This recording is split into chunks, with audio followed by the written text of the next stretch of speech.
রাজনৈতিক সম্প্রীতির কথা আমি অতীতেও বারবার বলেছি। আমি যখন ছাত্রলীগের রাজনীতি করতাম, আমার মনে পড়ে আমি যখন গোপালপুর আলী হায়দার উচ্চ বিদ্যালয়ের শিক্ষার্থী ছিলাম। গোপালপুর আলী হায়দার উচ্চ বিদ্যালয়ের প্রথমে আমি সাধারণ সম্পাদক, পরবর্তীতে সভাপতি হয়েছিলাম। তখন ছাত্র দলের যখন কমিটি গঠন হয়, তখন আমি ছাত্রদলের নবগঠিত কমিটির সভাপতি, সাধারণ সম্পাদককে ফুল দিয়ে শুভেচ্ছা জানিয়েছিলাম।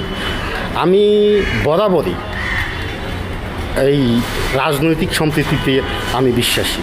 আমি বিশ্বাস করি যে রাজনৈতিক সম্প্রীতি যদি বিদ্যমান থাকে তাহলে জাতীয় ঐক্য গড়ে উঠবে, এবং জাতীয় ঐক্যই কেবলমাত্র দেশকে বিশ্ব মর্যাদা, বিশ্বের দরবারে উন্নত সমৃদ্ধ রাষ্ট্র হিসেবে প্রতিষ্ঠা করতে সক্ষম।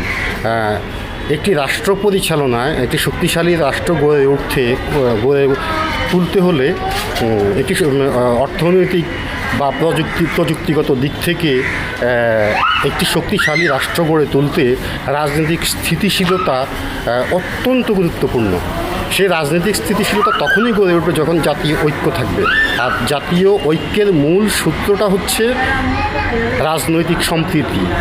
এখন আওয়ামী লীগ যারা করে তারা বিএনপির সাথে সম্পর্ক রাখতে পারবে না। এটা কী ধরনের মানসিকতা আমি ঠিক বুঝি না।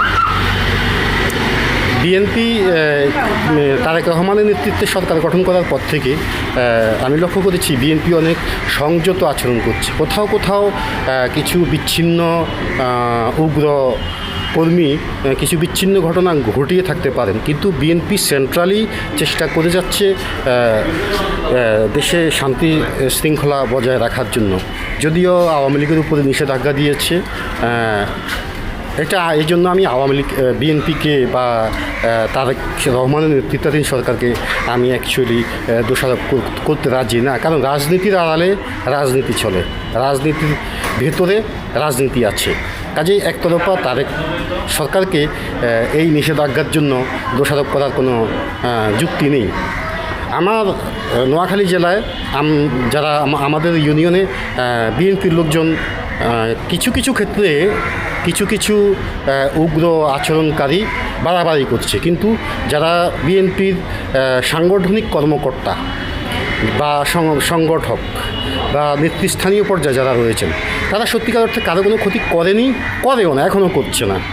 তাহলে বিএনপির সাথে আমাদের সমস্যাটা কোন জায়গায়? বিএনপি মুক্তিযুদ্ধের সপক্ষের সংগঠন, সপক্ষের দল।